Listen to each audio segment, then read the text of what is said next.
ಬೆಳಗಾವಿ ಚಿಕ್ಕೋಡಿ ಭಾಗದಲ್ಲಿ ಭಾರಿ ಮಳೆ ಆಗ್ತಾ ಇದೆ. ಮಲಪ್ರಭಾ ನದಿ ಅಬ್ಬರಕ್ಕೆ ಕೊಚ್ಚಿಕೊಂಡು ಹೋಗಿರುವಂತದ್ದು. ಬೆಳಗಾವಿ ಗೋವಾ ಮಾರ್ಗದ ಸಂಚಾರ ಬಂದ್ ಆಗಿದೆ. ಬೆಳಗಾವಿ ಚಿಕ್ಕೋಡಿ ಭಾಗದಲ್ಲಿ ಭಾರಿ ಮಳೆ ಆಗ್ತಾ ಇದೆ. ನಾನಾ ರೀತಿಯಾದಂತಹ ಅವಾಂತರಗಳು ಸೃಷ್ಟಿ ಆಗ್ತಾ ಇದೆ. ಈ ಸಂದರ್ಭದಲ್ಲಿ ಮಲಪ್ರಭಾ ನದಿ ಅಬ್ಬರಕ್ಕೆ ಕೊಚ್ಚಿ ಹೋಗಿರುವಂತದ್ದು ರಸ್ತೆ. ಬೆಳಗಾವಿ ಗೋವಾ ಮಾರ್ಗದ ಸಂಚಾರ ಬಂದ್ ಆಗಿದೆ. ಖಾನಾಪುರ ತಾಲೂಕಿನ ಕುಸಮಳ್ಳಿಯಲ್ಲಿರುವಂತಹ ರಸ್ತೆ ನೀರು ಪಾಲಾಗಿರೋದು, ಕೊಚ್ಚಿ ಹೋಗಿರುವಂಥದ್ದು. ಜಾಂಬೋಟಿ ಬಳಿರುವಂಥ ಮೇಲ್ಸೇತುವೆ ಕೂಡ. ಖಾನಾಪುರ ಮೂಲಕ ಗೋವಾಕ್ಕೆ ಹೋಗ್ತಾ ಇದ್ದಂಥವರು ಜನ ಈಗ ಎಚ್ಚರಿಕೆಯಿಂದ ಇರಬೇಕಾಗಿದೆ. ಅಲ್ಲಿ ಸಂಪರ್ಕ ಬೇರೆ ಕಡಿತ ಆಗಿದೆ. ರಭಸವಾಗಿ ನೀರು ಹರಿತಾ ಇರುವಂಥದ್ದು. ಮಲಪ್ರಭಾ ನದಿ ಆ ಭಾಗದಲ್ಲಿ ಧಾರಾಕಾರವಾಗಿ ಮಳೆ ಬರ್ತಾ ಇರುವಂಥ ಕಾರಣಕ್ಕೋಸ್ಕರ ಅಪಾಯದ ಮಟ್ಟವನ್ನು ಮೀರಿ ಹರಿತಾ ಇದೆ. ಸೊ ಈ ಸಂದರ್ಭದಲ್ಲಿ ರಸ್ತೆ ಸಂಪರ್ಕ ಕಡಿತ ಆಗಿದೆ. ಸ್ಪೆಷಲಿ ಬೆಳಗಾವಿ ಟು ಗೋವಾ ರಸ್ತೆ ಸಂಪರ್ಕ ಕಡಿತ ಆಗಿರೋದು.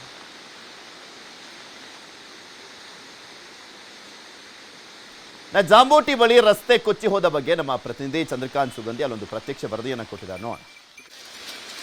ಪಶ್ಚಿಮ ಘಟ್ಟ ಪ್ರದೇಶದಲ್ಲಿ ವ್ಯಾಪಕವಾಗಿ ಮಳೆ ಆಗ್ತಿದ್ದರಿಂದ ಮಲಪ್ರಭಾಗೆ ಅಡ್ಡಲಾಗಿ ಕಟ್ಟಿದಂತಹ ತಾತ್ಕಾಲಿಕ ರಸ್ತೆ ಸಂಪೂರ್ಣವಾಗಿ ಕೊಚ್ಚಿ ಹೋಗಿದೆ. ನಾನೀಗ ಬೆಳಗಾವಿ ಜಿಲ್ಲೆಯ ಖಾನಾಪುರ ತಾಲೂಕಿನ ಕುಸ್ಮಳಗಿ ಗ್ರಾಮದ ಬಳಿ ಇದ್ದೇನೆ. ಈ ಒಂದು ಗ್ರಾಮದ ಬಳಿ ತಾತ್ಕಾಲಿಕ ರಸ್ತೆಯನ್ನ ನಿರ್ಮಾಣ ಮಾಡಲಾಗಿತ್ತು. ಯಾಕಂದ್ರೆ ಮಲಪ್ರಭಾ ನದಿಗೆ ಅಡ್ಡಲಾಗಿ ಇಲ್ಲಿ ಒಂದು ಬ್ರಿಡ್ಜ್ ಅನ್ನು ನಿರ್ಮಾಣ ಮಾಡಲಾಗುತ್ತೆ. ನಿರ್ಮಾಣ ಹಂತದಲ್ಲಿ ಬ್ರಿಡ್ಜ್ ಇರ್ತಕ್ಕಂಥದ್ದು. ಕಳೆದ 2 ವರ್ಷಗಳ ಹಿಂದೆ ಬೆಳಗಾವಿ ಮತ್ತು ಗೋವಾ ರಸ್ತೆ ಸಂಪೂರ್ಣವಾಗಿ ಹದಗೆಟ್ಟಿತ್ತು. ರಸ್ತೆ ಗುಂಡಿಗಳಿಂದಲೂ ಕೂಡ ಸಂಪೂರ್ಣವಾಗಿ ಜನಸಾಮಾನ್ಯರು ಹಿಡಿಶಾಪ ಆಗ್ತಿದ್ರು. ಗೋವಾ ಮುಖ್ಯಮಂತ್ರಿ ಕೂಡ ಟ್ವೀಟ್ ಮಾಡಿ ಕರ್ನಾಟಕ ಸರ್ಕಾರದ ವಿರುದ್ಧ ಒಂದು ಅಸಮಾಧಾನವನ್ನು ವ್ಯಕ್ತಪಡಿಸಿದ್ರು. ಬಳಿಕ ಈಗ ಬೆಳಗಾವಿಯಿಂದ ಚೋರ್ಲಾ ಮೂಲಕ ಗೋವಾ ಸಂಪರ್ಕಿಸುವ ರಸ್ತೆ ಸಂಪೂರ್ಣವಾಗಿ ದುರಸ್ತಿಯಾಗಿದೆ. ಆದರೆ ಈ ಸೇತುವೆ ದುರಸ್ತಿ ಪೂರ್ಣ ಮುಗಿಯೋದರೊಳಗಾಗಿನೇ ಮಳೆಗಾಲ ಆರಂಭವಾಗಿರ್ತಕ್ಕಂಥದ್ದು. ಹೀಗಾಗಿ ಇಲ್ಲಿ ಒಂದು ತಾತ್ಕಾಲಿಕ ರಸ್ತೆಯನ್ನ ನಿರ್ಮಾಣ ಮಾಡಲಾಗಿತ್ತು. ಆ ರಸ್ತೆ ಈಗ ಸಂಪೂರ್ಣವಾಗಿ ಕೊಚ್ಚಿ ಹೋಗಿದೆ. ಮಲಪ್ರಭಾ ನದಿಗೆ ಸುಮಾರು 8 ರಿಂದ 10 ಸಾವಿರದಷ್ಟು ಒಳಹರಿವು ಬರ್ತಾ ಇರೋದು ನೋಡ್ಬೋದು.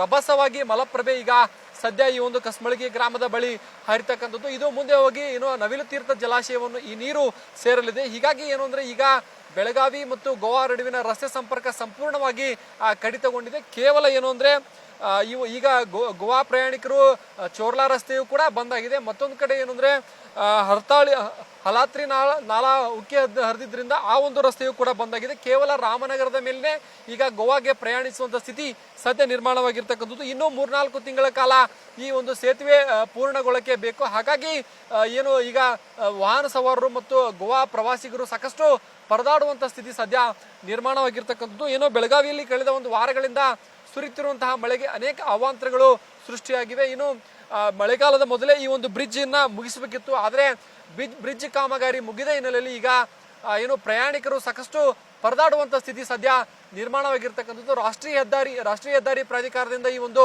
ರಸ್ತೆಯನ್ನ ಸದ್ಯ ನಿರ್ಮಾಣ ಮಾಡಲಾಗುತ್ತೆ. ಆದರೆ ಮಲಪ್ರಭೆಯ ಉಕ್ಕಿ ಹರಿದ ಕಾರಣಕ್ಕಾಗಿ ಈ ಒಂದು ರಸ್ತೆ ತಾತ್ಕಾಲಿಕ ರಸ್ತೆ ಕೊಚ್ಚಿ ಹೋಗಿದ್ದು ಬೆಳಗಾವಿ ಮತ್ತು ಗೋವಾ ನಡುವಿನ ಚೋರ್ಲಾ ಮೂಲಕ ಸಂಪರ್ಕಿಸುವ ರಸ್ತೆ ಸಂಪೂರ್ಣವಾಗಿ ಸದ್ಯ ಬಂದ್ ಆಗಿದೆ. ಕ್ಯಾಮರಾಮನ್ ಅಶೋಕ್ ಜೊತೆ ಚಂದ್ರಕಾಂತ್ ಸುಗಂಧಿ, ನ್ಯೂಸ್ 18 ಬೆಳಗಾವಿ. ಹಾಸನ ಮತ್ತು ಮಂಗಳೂರು ಸಂಪರ್ಕ ಕಲ್ಪಿಸುವಂತ ಶಿರಾಡಿ ಘಾಟ್ ಬಂದ್ ಆಗಿತ್ತು. ಬಿಕಾಸ್ ಅಲ್ಲಿ ಗುಡ್ಡ ಕುಸಿತ ಆದಂತ ಹಿನ್ನೆಲೆಯಲ್ಲಿ ಮಣ್ಣೆಲ್ಲವೂ ಕೂಡ ರೋಡ್ ಮೇಲೆ ಬಿದ್ದಿತ್ತು. ಆ ಮಣ್ಣನ್ನ ತೆರವು ಮಾಡಲಾಗಿದೆ. ಈಗ ಮತ್ತೆ ಸಂಪರ್ಕ ಯಥಾಸ್ಥಿತಿಯಲ್ಲಿರುವಂಥ ಹಿನ್ನೆಲೆಯಲ್ಲಿ ಸಂಚಾರ ಆರಂಭವಾಗಿದೆ.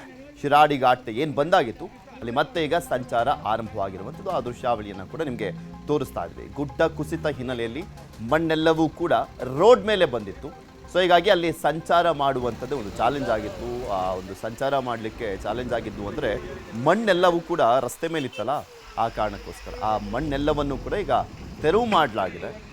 ನಿರಂತರವಾದಂಥ ಪ್ರಕ್ರಿಯೆ ಅಲ್ಲಿ ನಡೀತಾನೆ ಇದೆ. ಬಿಕಾಸ್ ಒಂದು ಟೀಮಲ್ಲಿ ಇರುವಂಥದ್ದು ಎಲ್ಲಾದರೂ ಮಣ್ಣು ಕುಸಿತು ಅಂದರೆ ಗುಡ್ಡ ಕುಸಿತ ಸಂದರ್ಭದಲ್ಲಿ ಮಣ್ಣೇನಾದರೂ ರೋಡ್ ಮೇಲೆ ಬಂದ ತಕ್ಷಣವೇ ಅದನ್ನು ತೆರವು ಮಾಡುವಂಥ ಕೆಲಸಕ್ಕೋಸ್ಕರ ಒಂದು ಟೀಮನ್ನು ಅಲ್ಲಿ ರಿಸರ್ವ್ ಮಾಡಿಡಲಾಗಿದೆ.